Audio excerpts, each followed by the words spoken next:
ಮಾಡಿದ್ದೆ ನೀರು ಕಟ್ಟುವಾಗ ನಮ್ಮ ರಾಗಿ ಸಮೃದ್ಧವಾಗಿ ಬೆಳೆದಿದೆ ಅಂತ. ನೀರು ಕಟ್ಟಿಂದು ಕೂಡ ಸಮೃದ್ಧವಾಗಿ ಬೆಳೆದಿದೆ.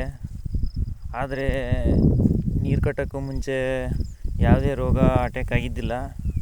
ಈಗ ಎಲೆ ಮೇಲೆ ಚುಕ್ಕಿ ಚುಕ್ಕಿ ಚುಕ್ಕಿ ಬಿದ್ದಿದೆ. ಎಲ್ಲೋ ಒಂದು ಹತ್ರ ಚುಕ್ಕಿ ಚುಕ್ಕಿ ಹೆಚ್ಚಾಗಿ ಅದು ಯೆಲ್ಲೋ ಕಲರಿಗೆ ಆಗಿದೆ. ಏನು ಮಾಡಬೇಕಂತ ಗೊತ್ತಾಗ್ತಾ ಇಲ್ಲ. ಯಾವ ರೀತಿ ಯೆಲ್ಲೋ ಕಲರ್ ಆಗಿದೆ ಅಂದರೆ ಇಲ್ಲಿ ನೋಡ್ಬೋದು ನೀವು.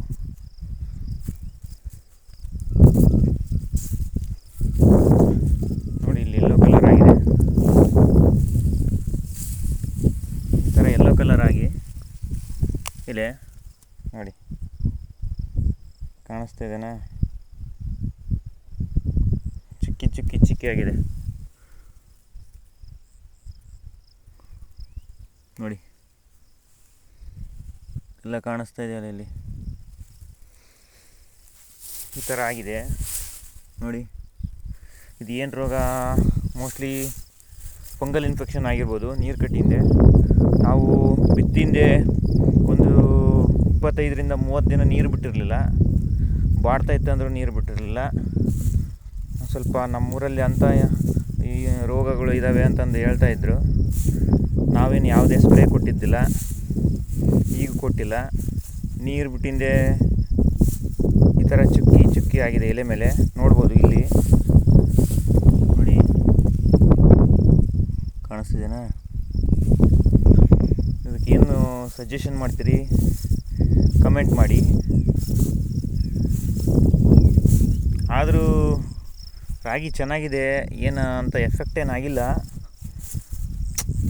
ಆದರೂ ರೋಗ ನೋಡಿ, ಎಲ್ಲವಲ್ಲಿ ಚೆನ್ನಾಗಿ ಬೆಳೆದಿದೆ. ಇಲ್ಲಿ ನೋಡಿ, ಒಂದು ಸಾಲು ಬಿತ್ತುವಾಗ ಬೀಜ ಖಾಲಿಯಾಗಿ ಸ್ವಲ್ಪ ತೆಳ್ಳ ಬಿದ್ದಿದೆ. ನಡೆಯುತ್ತೆ, ಮ್ಯಾನೇಜ್ ಆಗುತ್ತೆ ದೊಡ್ಡದಾಗಿಂದೆ. ನೋಡಿ, ಈ ಥರ ಇದೆ ನಮ್ಮ ತೋಟ, ರಾಗಿ ಹೊಲ. ಅದೇ ಈ ಥರ ಚುಕ್ಕಿ ಬಿದ್ದಿರೋದೇ ಒಂದು ಸ್ವಲ್ಪ ಇನ್ನೂ ಮನಸ್ಸಿಗೆ ಯಾಕಪ್ಪ ಹಿಂಗೆ ಏನು ರೋಗ ಬಿತ್ತು ಅನ್ನಂಗಾಗಿದೆ. ಇದು ಮೋಸ್ಟ್ಲಿ ನೀರು ಕಟ್ಟಿಂದ ಆಗಿರೋದಕ್ಕೆ ಫಂಗಲ್ ಇನ್ಫೆಕ್ಷನ್ ಅನ್ನಿಸುತ್ತೆ. ಎಲ್ಲಿ ಹೊಲದಲ್ಲಿ ತೆಗ್ಗಿರುತ್ತೆ ಸ್ವಲ್ಪ, ಅಲ್ಲಿ ಹೆಚ್ಚಿಗೆ ಚುಕ್ಕಿ ಬಿದ್ದಿದೆ ಅಷ್ಟೇ. ನಿಮಗೇನಾದರೂ ಇದ್ರ ಬಗ್ಗೆ ಸ್ವಲ್ಪ ಗೊತ್ತಿದ್ದರೆ ಹೇಳಿ, ಸಜೆಷನ್. ಏನಾದರೂ ನೀವು ರಾಗಿ ಹೊಲಕ್ಕೆ ಸ್ಪ್ರೇ ಮಾಡಿ, ಈ ಥರ ರೋಗ ಬಂದಾಗ ಸ್ಪ್ರೇ ಮಾಡಿ ನಿವಾರಣೆ ಆಗಿರುತ್ತೆ, ಸ್ವಲ್ಪ ಹೆಲ್ಪ್ ಮಾಡಿ. ಇಷ್ಟೇ ಇವತ್ತಿನ ನಂದು ಹೇಳ್ಬೇಕು ಅಂದ್ಕೊಂಡಿರೋದು. ನೋಡಿ, ಆದಷ್ಟು ನಮ್ಮ ಹೊಲದಲ್ಲಿ ಎಲ್ಲ ಥರದ ಬೆಳೆಗಳನ್ನು ನಾವು ಹಾಕ್ತೀವಿ. ಈರುಳ್ಳಿ, ಮೆಣಸಿನ ಗಿಡ, ಟೊಮೊಟೊ, ಮೆಕ್ಕೆಜೋಳ,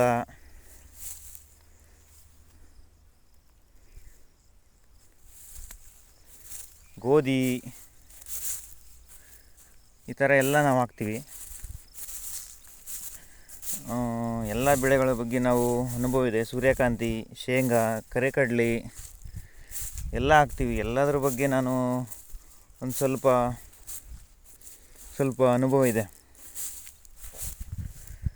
ಇನ್ನು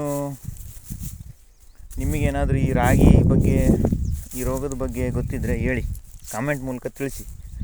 ನನ್ನ ಚಾನಲ್ ಸಬ್ಸ್ಕ್ರೈಬು ಮಾಡ್ಕೊಳ್ಳಿ. ಇಲ್ಲಿ ನೋಡಿದೆ, ಇಲ್ಲೊಂದು ಸ್ವಲ್ಪ ತೆಗ್ಗಂದ್ರೆ ಪೂರ ತೆಗ್ಗಲ್ಲ, ಇಲ್ಲೊಂದು ಸ್ವಲ್ಪ ಹೆಚ್ಚಿಗೆ ರೋಗ ಎಫೆಕ್ಟ್ ಆಗಿದೆ.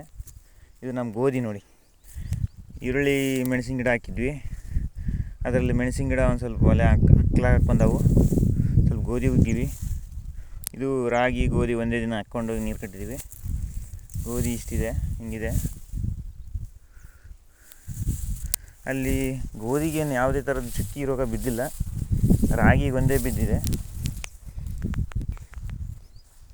ಮತ್ತು ಇಲ್ಲಿ ಸ್ವಲ್ಪ ಒಡ್ಡಿನ ಬಾಯಿಗೆ ನಮ್ಮದೇ ಈರುಳ್ಳಿ ಬೀಜನ ತಯಾರು ಮಾಡೋಣ ಅಂತ ವರ್ಷ ಮಾಡ್ತೀವಿ ಯಾವಾಗಲೂ ಈರುಳ್ಳಿ ಬೀಜನ. ಈ ವರ್ಷವೂ ಒಂದು 2 ಪ್ಯಾಕೆಟ್ ಹಚ್ಚಿದ್ದೀವಿ, 2-3 ಪ್ಯಾಕೆಟು.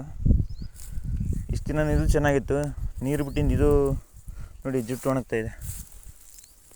ನೋಡಿ, ಹುಲ್ಲಿದೆ. ಇವತ್ತು ಕಳೆನಾಶಕ ಸ್ಪ್ರೇ ಮಾಡಿದ್ದೀನಿ, ಈ ಥರ ಜುಟ್ಟು ಒಣಗಿದೆ.